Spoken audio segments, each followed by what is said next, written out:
Welcome to Exploring Sovereignty with Elizabeth, where we talk with heart-centered thought leaders on their pathways to becoming free and stepping into higher consciousness. And today we're in studio with Robin Stampf, who is a karmic guide and has been studying a deep study of yoga, Ayurveda, meditation, and pathways for him that have brought him into deeper sovereignty, freedom, and embodiment. So welcome, Robin. Thank you for being on. Yeah, I'm happy to be here. I'm happy to have you here, as always. Tell us a little bit about your you live up in Canada right now. I know you tend to do a lot of travel, but tell us a little bit about how you got into the work as a karmic guide. What is a karmic guide, right? A lot of our listeners may not know what a karmic guide is.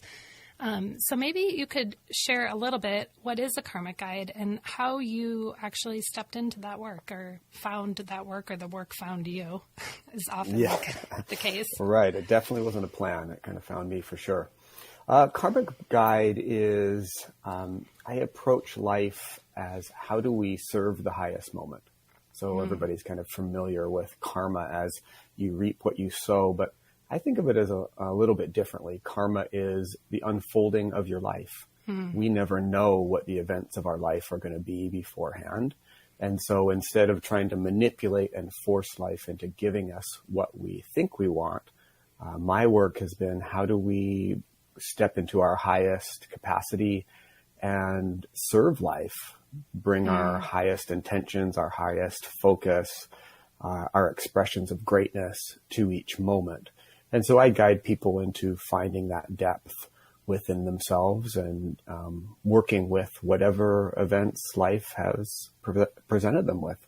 And so for me, it's been a bit of a long journey. I was working in politics for a long time, and like many people, we have awakenings, and those awakenings come in our darkest moments of loss and losing elections and losing a partner to divorce and losing health, all brought me to a place of awakening. And I started to realize that life wasn't going to go the way I thought it was going to go. And so I needed to find a deeper purpose within myself for living with my greatest intention. And so that's been over a decade-long journey now to come into sovereignty, to come into health, to come into vibrancy. And for me, the biggest thing is to come into service, to really what's my greatest expression in life so that I can serve my family and my community and country and world. And yep, I'm in Canada now, but lived in many other places, born in the States, raised in Utah, a lot of years in Arizona, Colorado, some time in Hawaii, had a retreat center in Mexico for a while, and COVID shuffled us up to Canada. And we've been here now 3 years and just exploring how to continue to serve in the space that I'm here now. Beautiful. Yeah. I mean, you brought so much forward there that I feel like we could take a moment to unpack. If we even trace back a little bit to your invitation to reconsider karma, not as you reap what you sow, but I've heard a beautiful definition of karma that I think fits with what you're bringing forward is that, and I've shared this before, but and I wish I could give credit to the person, where I read it from, but it's stuck with me, but I can't totally give credit to the person who spoke it. However, is to understand karma kind of as neither good nor bad, but if you want to understand your past karma, look at your present conditions. And if you want to contemplate your future karma, look at your present choices. And yeah, I think that's beautiful. And even what I talk to my students about and the people that I counsel is don't even try to worry or think about past life or how you can even understand that, saying, what is my highest capacity that I can show up in this moment and serve the experiences that are unfolding in front of me. And that's really where we find our power and our sovereignty, right? To be our fullest capacity in whatever life is showing us. Mm-hmm. And so when you're working with someone, inviting them into that, what does that feel like for people, or feel like for you as a guide? Well, the first thing we always have to understand is how to deconstruct the current way of thinking that most people are operating under. And that is, if I do enough, I can get to a place in life where I'll be happy and fulfilled and satisfied. Right. Wow. It's an old vision. It's an old vision of paradise, right? That was, the vision of heaven, which is you work really hard, you sacrifice, and then you'll get to a place where it's all going to be okay. And what we find is that people spend an entire life projecting into the future and not really being present with what's unfolding in their life. And so we first have to deconstruct what's your vision for living. Are you trying to accumulate the things that you think will make you happy? Or are you stepping into a purpose that has happiness and joy built into it? And so that first deconstruction of how we've been living our lives, that allows us to step into a new framework that says your life is bigger than you think it is. And when you show up fully, when you show up embodied, present, in your highest capacity for service, there is joy in it. There is growth in it. There's power in it. And so that's really the first shift, is getting out of accumulation of experiences of pleasure as the meaning of life. That's really what most people are directed towards. It. We're here to survive. And we're not here to survive. We're all nobody gets out alive, right? No, there's always a transition.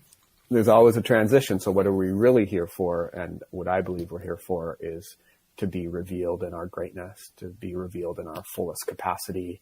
And we can call that sovereignty, because then we have the ability to live really on our own terms. No matter what life shows us, we get to show up however we determine is our greatest expression. Yeah, and that habit or that attachment that doing and accumulation are going to bring joy and success, like always delaying, it's sort of like the carrot's always out in front. As you deconstruct that and you support people coming back to the present moment and their embodiment, what does that look like I know it looks different for everyone, right? But what are some ways that, because it can be a pretty big shift for people who have been used to this other paradigm, right? For sure. Yeah. The first step is we can really look around and see it's not a theory. It's not a spiritual philosophy. We can look around at the state of our culture, the state of society, the state of the world, and say those who are driven to live for accumulation, right, as a means within itself, are depressed, are sick, are anxious. We're in a mental health crisis. Now I think we're getting close to 40 million Americans taking some sort of pharmaceutical for depression and anxiety. It's like more than 1 in 6. So whatever we're doing, it's not working, right?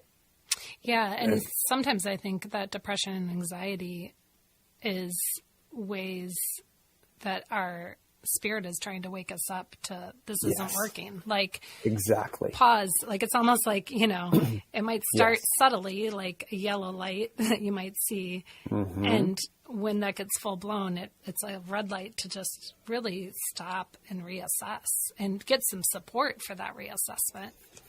Yeah. And hopefully we can. That's a lot of people are stuck in this loop, right? They've signed up for so much debt that they're forced to work to service the debt that they've already accumulated. But there's often a breaking point for people, which is a mental, emotional, physical breaking point where they can't do it anymore. And that's what it was for me, and that I had to find a greater purpose. So the first thing I always do is we set a new frame of understanding to say, look, here's how life has have been understood. We were all trained that way. We all go to school and they tell us you operate in a certain way. You go to university to get a job so that you can make money, so that you can retire. Really, that's kind of the vision of life. And so it's not your fault, right? You're not broken. It's the system that we're working in. And so we deconstruct the system, one, by setting a new framework, but then we have to start to come into a deeper inner experience, right? And that's, I have started to use the word meditation less because it's started to become such a commodity. It's almost akin to just like going to the gym. Another accumulation. Another thing to check off, an app that you can download. Mm-hmm. And so I call it inner reflection, a place of in silence and solitude that you can start to experience the inner state.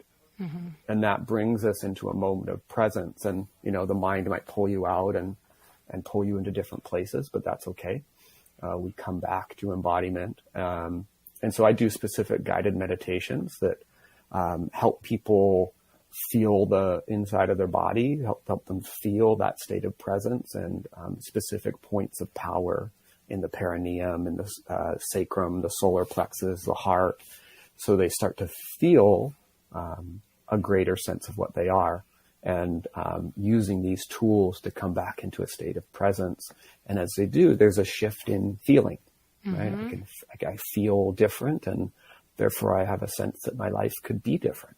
We could start to live differently. And to actually connect in with the self, because I find when I've been in those states of accumulation or feeling driven by my doing nature instead of my being nature, it's like I'm connecting with something outside of myself instead of being inner aware, and also having that awareness outside of myself, like being able to witness both, and then also witness something that's greater than me, right? Which is more of my higher self or potential or ability to manifest something different than what we've been told is what we should. Yes. Yeah. So bring us back to that moment for you when you realize, hey, things aren't working. Like, we've lost some elections, and that must have been kind of intimidating. Or, what was that like for you? Oh, well, it was like the hand of God had come through and just kind of wiped out the last kind of decade of work. Right? And I was, I had been serving on the school board. I was looking for higher office. I'd been working for somebody who was supposed to be the next governor. I was married. I was going to be on my way to law school. It was this very kind of typical political trajectory. And within a matter of months, it all broke down, and I found myself alone and in a kind of little bachelor place with not much. And I got sick because I was not really taking care of myself. And it's in those moments where the ego, right, who I thought I was, didn't have anything left to say. Right? It had no more credit in the conversation. So I had to start to find what I really was. And you brought that in as the self. And we can break that down as that we have our sense of ourself as a personality, right? The accumulation of experiences of Robin, but that's really just anchored in the body and in the mind. That in my heart, there's a deeper truth, there's a deeper consciousness, and I had to start to look somewhere else. And over the course of months, I started to meditate. I started to find that inner space, and it took some time, kind of scratching around in the dark to start to find some places to stand, but it sent my life in a different direction. I ended up within a couple of years leaving politics, moving into doing some Ayurvedic health counseling, working at a retreat center, growing in my own practice, studying Indian astrology, tantra, yoga, all of these things to say what's real, what's true. And ultimately what's true is that within our heart is a frequency that we can say is our true self. It transmits out to the world all the time, the true nature of our being. It transmits to our body, and directs the body how to function. So I really discovered that there is a powerful peace within me, and that when I focus on that through breath, through meditation, my physical health changed, my mental health, my emotional health all changed. And so that's really the center of the work that I do now, guiding people into the heart and helping them see that there's a greater expression within themselves.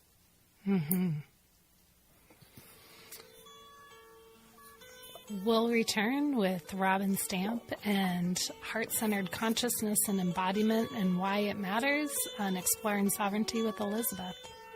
Thank you, Robin.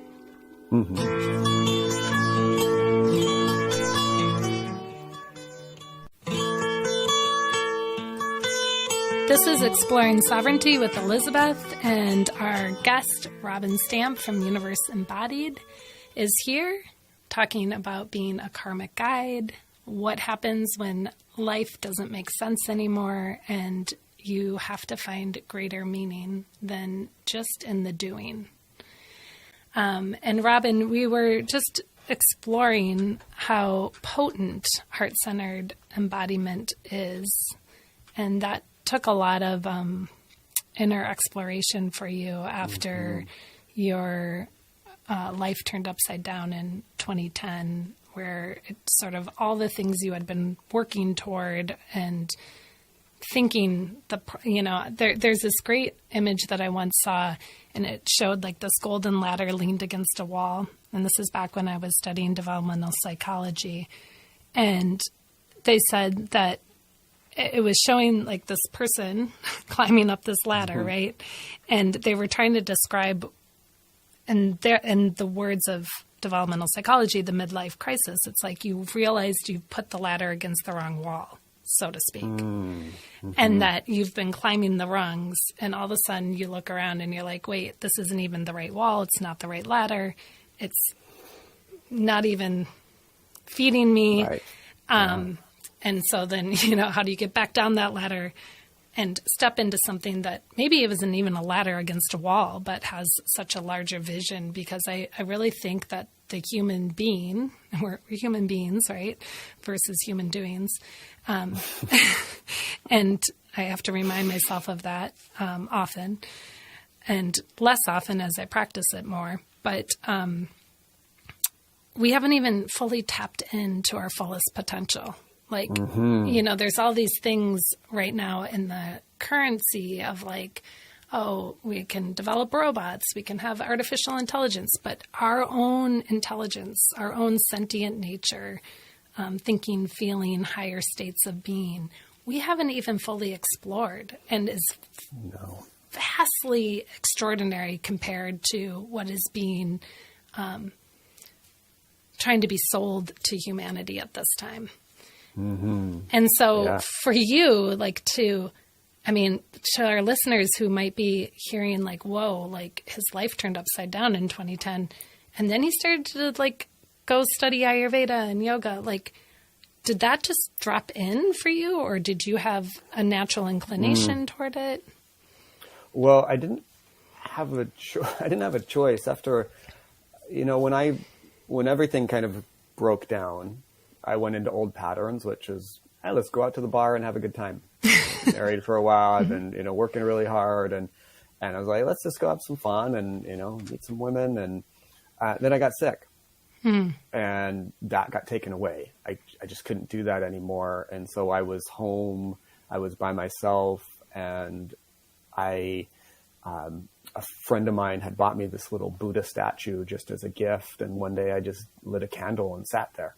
And started to, it's like, well, what is this life? What is it about for me? What am I feeling? What's really here? And so it was a long journey. As I started to look around, yes, I was interested in health, and Ayurveda was one of the things that showed up on the food science. It's a sister science to yoga and health science. not just about food. But I started to get really interested in what's going into my body and the energy of it and the vibrancy of it. And so yoga and Ayurveda kind of showed up. But what's really grown out of that for me is, you touched on something so powerful there, which is human potential. And what's so exciting is that we know that human potential is operating at basically its lowest capacity, right? We know in epigenetics that our body functions differently in a state of connection or peace versus how it will function in a state of stress. And so through all of recorded human history, essentially the human experience has been wrapped in survival, in fear, in stress, and now we're in a kind of a stress epidemic. And so what got me excited about the heart and working with the heart frequency is that we can manage or direct how we feel. That even in a time of stress, even in a time of difficulty, if I'm embodied and present and working with my heart frequency, I'm not upset. I can deal with what's in front of me. I can process. I can work with it. I'm not in stress. And I've watched my own body start to function completely differently. I'm not tired. I'm not sluggish. I sleep less. I don't need huge amounts of sleep because I'm tuning into a greater power that's latent within my body. So I'm really excited about that for humanity as we start to realize that living in stress doesn't, we know it kills us over time, but what it's really doing is it's restricting this great power that's expressing itself through the human experience. And once we start to release that, what is possible with intuition, with what we would call miraculous healing, right? People that can heal their body energetically, that happens more and more, that we can start to see that that's not necessarily a miracle. That's just a higher way of understanding what's possible within the human experience. And so I think we're starting to break into that right now because we have to, right? We're all, culturally, we're all in the place where I was maybe, more than a decade ago, where stuff's breaking down and we're sick and we're running out of options. And there's going to be a moment to say, we have to start something new. Yeah. And I think, you bring forward that I think stress is the root of all unease, or what Western culture would call dis-ease. And for me personally, it's been an invitation to get curious, right? It's like all the modalities that I've taken deep dives in, whether it's yoga, Ayurveda, or energy medicine, energy work, has been where I've felt my chronic stress pattern that was given to me through epigenetics and through some adverse childhood experiences. I thought that was baseline. And then when I could feel it lift and have moments of like, I don't have to operate in that. What was that? I got so curious that it has supported my own pathway of getting free.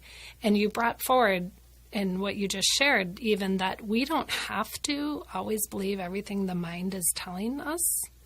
Or that our emotions, we want to pay attention to it, but can we get curious? And if we're in a more embodied state, and I really think humanity and the planet, and not just humanity and the planet, but all sentient beings at this time are being invited to step into a higher frequency and a higher state of consciousness. And it's really that alchemy, or that bringing those energies into our heart space, so that the intellect, the wisdom, all of that is dropped into this great potential. Yes. And we can witness from there, so that when my mind is telling me you should be stressed or you should have this reaction to this situation, if I have the wherewithal in that moment to stay seated here, I can actually choose different. Yes. And not be impacted. Sovereign. Yeah. Right. Be sovereign. Be free of the pattern that my mind might have run for however many lifetimes. Right. And choose to respond with compassion or curiosity, or not or just even watch what the mind and the emotions are doing, like choose to witness the waves versus being in the boat on the waves. Yes, absolutely. It's a powerful truth. And you said we don't have to believe the mind to understand what the mind is. That in our personality is our accumulated experiences from our ancestors, plus what we have gathered in this lifetime, right? The inherited and accumulated together. Well, that can't be you. If it's inherited and accumulated, you are the consciousness that is behind all this. And so, yes, I mean, we can all raise our hand if we've had the mind say things that were completely absurd, crazy, delusional. Like, where did that come from? It's so it's not that we don't believe it. We understand what it is. We understand it's the body's survival mechanism trying to grasp living in this vast, complex world using the senses, right? Using past experiences. And so when we come into our heart in that state of presence, we're tuned into the frequency, right? We all know that the world is just vibration. Yet we operate still largely that it's a mechanical world, right? That it's Newtonian, that we have to just force it with effort to get what we want. But we know that may be a new idea for some people listening at the moment, sure, that it's world is all vibration and energy. Yes, but now that's baseline physics, right? There is no true dense matter, right? This is all vibrating particles. Right. So when we actually start to tune into what our frequency is, what is the vibration that I'm holding, we can start to transform ourselves, our health, and then we can actually start to transform our environment, because this is now measured that your heart is transmitting a field around the body that is projecting your frequency out to the environment that other people are feeling and responding to. And so once you start to understand that and work with it, you can be in control of what you're transmitting to the environment. And also what you're attracting. Well, absolutely, because it's an electromagnetic field. So we can draw in what we want and we can repel what we want. And so where I start with people is saying, one, how do you want to feel in your body? What do you want the understanding of yourself to be? And also, what would you like to be transmitting to your environment, your family, your friends, your home? That you This is true. You've asked me that question.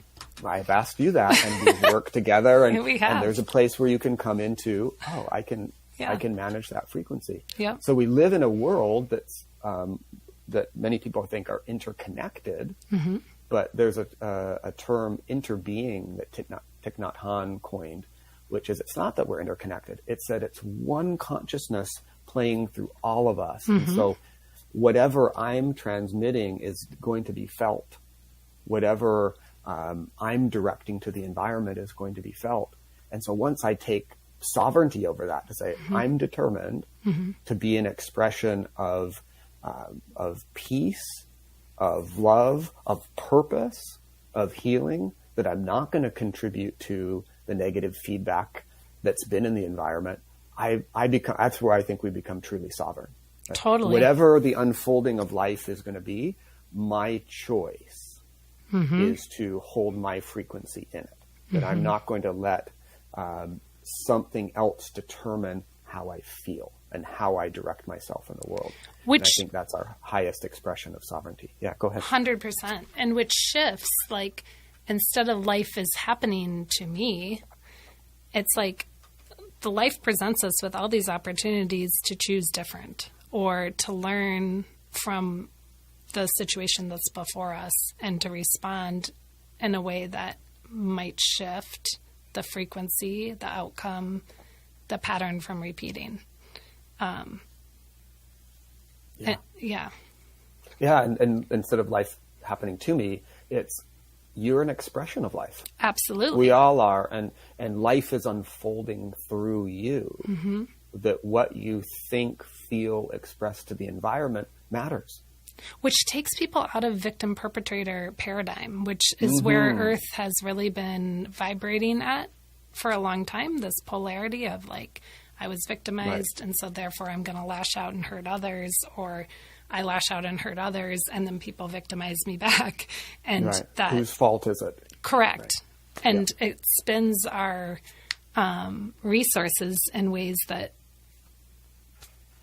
is not useful. Crazy. Yeah. Yeah. I have a master Qigong teacher here, and something that really, he said, that sparked such interest in me is that we essentially use about 80% of our daily energy and resources directed to doubt, fear, worry, the projection of our mind into the past and the future. That when we're in that state of projection, it triggers the organs, it triggers the glands, and that we diminish tremendous amounts of health through worry. Can you imagine your life with 80% more energy and vitality and resources? Right? We talk about how we use maybe 10% of our brain and we don't know the human potential. It's because we're wasting it, 80% of it, all the time, out into things that are false, delusional, past experiences that we're not even remembering correctly, a future that will never happen. So, it's super exciting when we start to learn embodiment, presence, frequency. I think that's where sovereignty really comes. Absolutely. Thank you so much, Robin. This is Exploring Sovereignty with Elizabeth and our fabulous, brilliant guest, Robin Stampf from Universe Embodied. Stay tuned. We'll be back.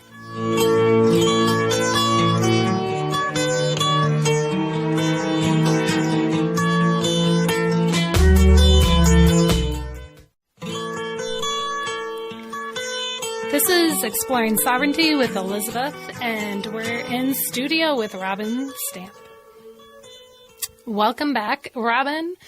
And so we've been, asking some big questions and considering that we are evolving into a much more heart-centered, embodied experience, that everything is frequency, and we have agency and choice over what frequency we're emitting, putting out, and what frequency we're receiving, getting back.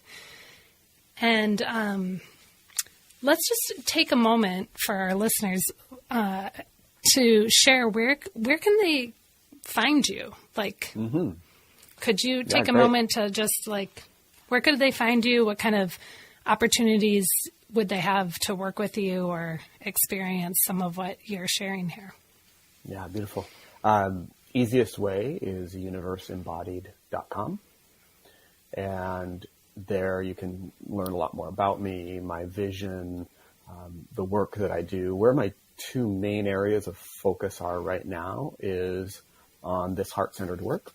I'm really showing people the truth of the heart, not as a metaphor, but the literal center of our being and its power to change your life. I teach workshops on that. I was just in Omaha for the weekend teaching. Hope to come up to Minnesota sometime soon. I'll be down in Arizona probably in the fall.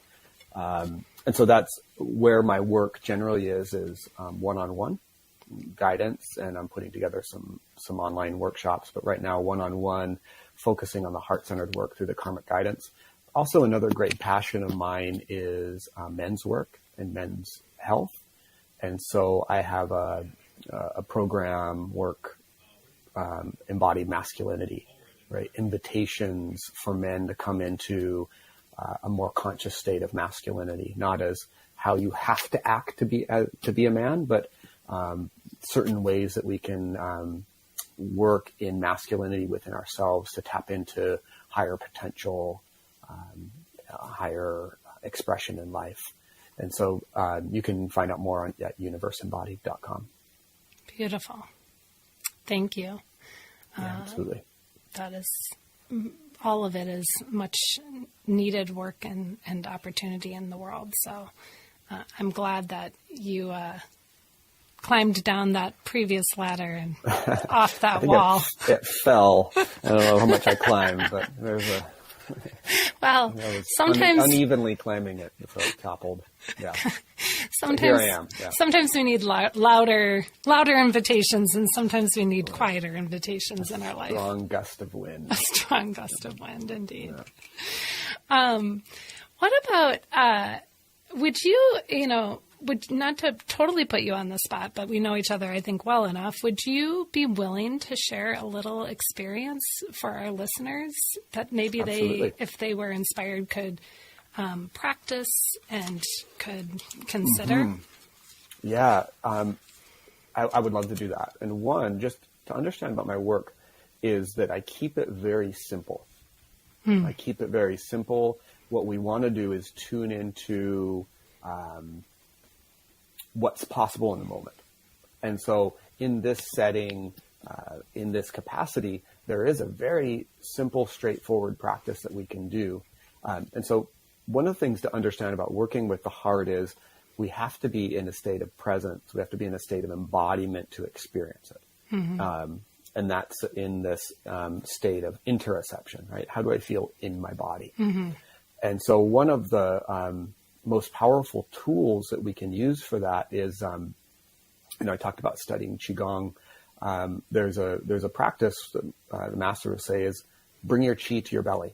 And I'll tilt my camera here just a little bit, but he'll go, and as we do, right, and I'm just, as I'm exhaling, I'm letting my hands fall, and my awareness is going down into my belly, my pelvis, my perineum. And the perineum, right, if anybody who's studied yoga or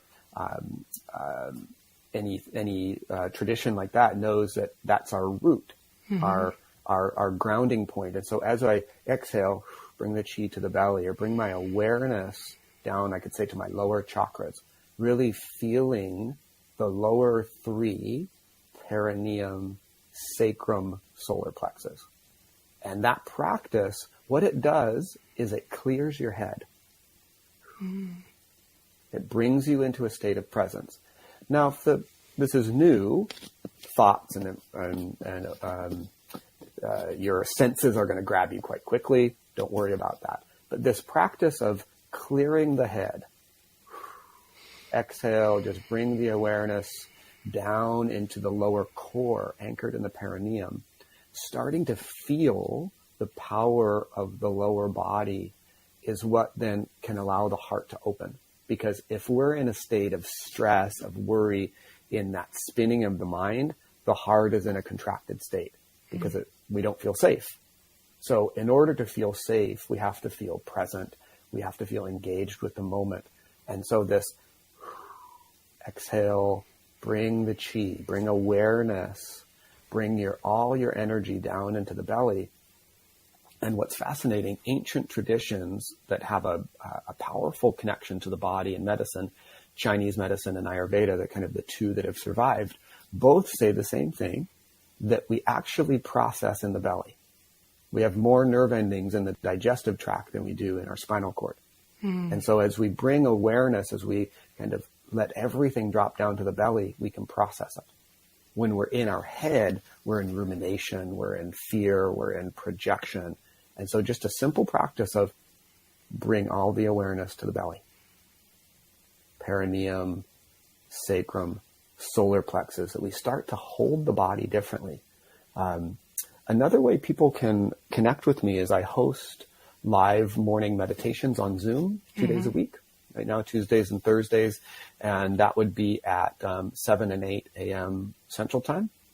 And you can email me either through the website or at robin@universeembodied.com, and I'll get you on the list, the invite list to be part of that group.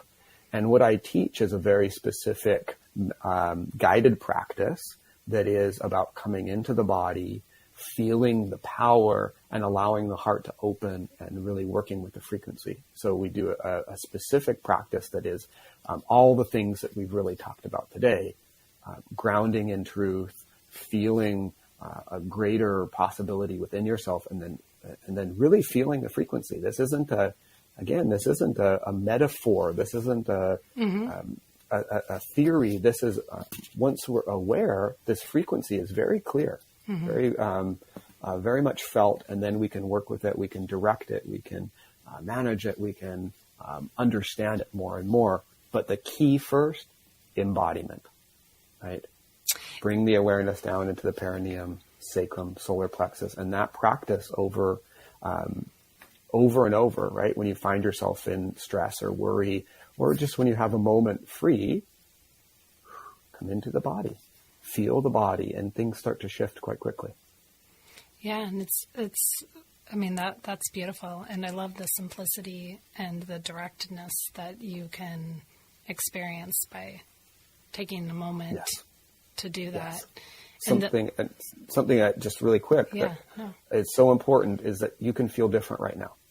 100%. Because what we've been taught and how we're geared is to think that if I put in a bunch of time, that in maybe a year, maybe 10 years, I might start to feel better. And that doesn't work for anybody. And so this isn't something that you gain from, that you can earn from working hard. This isn't something you get for being really good. This isn't a reward. This is the nature of your being is here all the time when we are in a state to experience it. And so you can feel different in this moment. And then you can do it again in the next moment. Yeah, go ahead. And I think it's a beautiful invitation, too, going back to earlier in the conversation around deconstructing kind of the framework we were put in, which is that the mind, the intellect overrides everything. At least that was the one I was raised in, like you A+ things, and through success you move on to the next level of education, and the next opportunity comes from that education. And I know I spent many years kind of at the expense of my body because I was letting the mind or the intellect not be embodied. And it was a coping mechanism that got me a lot of accolades and a lot of quote unquote success. But when my body started to break down and show signs of chronic stress, I knew that couldn't work anymore, but I wasn't sure, it felt kind of scary to come back into the very thing that I had ignored and dragged along, which was my body for so many years, because my body didn't feel like a safe place for me to inhabit because of things that I'd experienced where I didn't have agency or advocacy over it. What would you, for me, the very practice of getting embodied and paying attention to my body and giving it self-care, and actually, through Ayurvedic practices and yoga and somatic practices has helped me come back home. But I know for people where the body feels maybe not a safe place, do you have any, we've spoken a lot about it, but do you have any messages or of courage or invitation? Absolutely. Well, first is I get it, right? Yeah, the human experience is rooted in trauma. There's not a person that I've met that hasn't had some form of traumatic experiences in their life. So we can get it. We understand why we're feeling that way. And so then we say, well, let's start to change the experience. That the body is the safest place to be, right? Because once you're in this place of, let's call it sovereignty, because here we are, that nobody can hurt you, right? They can hurt the body. They can do many things in that way, but you become the master of your experience. And so that invitation in to say, look, first, I understand. I've been there. We've all been there. Let's start to change it right now. We can do that by bringing the awareness into the belly. We can do that by unpacking and speaking the things that have happened and letting that energy move out of the body. That we can start to transform the experience of what it means to be you. And the beautiful thing is through that, we transform our world. that I spent 10 years in politics really trying to let's win. We have a better message. We have a better vision. Let's do that. And then the world will be ours. And what that does is it continues to divide people. What truly matters is that we are taking ownership, sovereignty, full responsibility for our inner state and what we're transmitting to the world. And so that we're not reinforcing the negative patterns that have existed over time, that we are agents of healing and transformation and support and upliftment in our communities. And once we start to take that responsibility, then we're making our body safe, our home safe, our community safer than they've ever been. And you then have the power to do so. Right. And that the body is actually a sacred vessel for us to manifest like great things, Yes. great potential. And we're not only this body, obviously, right? Like we have that center within the center of our heart that is that light beyond all else that we're trying, at least that I get curious about and feel you do too. How do we emanate that light through this vehicle that we've been given, through these senses that we are also given to see the world and pay attention to the world with things that we love and want to grow and embody to make it a place of peace and love and higher frequency. Yeah. Yes. I know we're winding down, so I'll just say, kind of the last point on that is that a lot of people doubt the ability to change, to transform. And so one of the fundamental truths that I've learned in my journey is awareness is transformation in its beginning stage. So once you start to be aware of your patterns, your feelings, your life, it will transform, guaranteed. And so not to say I'm aware of it now, I have to figure it out, but gain awareness, presence, that's what embodiment gives us. And that opens up transformation happening. And it's a natural process. Beautiful. Robin, Karmic Guide with universeembodied.com. Thank you so much for being here. And may many people find you, connect with you, and great, great gratitude. Yeah, my pleasure. Thanks for having me. See you next time. See you next time. This is Exploring Sovereignty with Elizabeth, where we speak with heart-centered thought leaders who are curious, conscious, and considering pathways that get yourself free.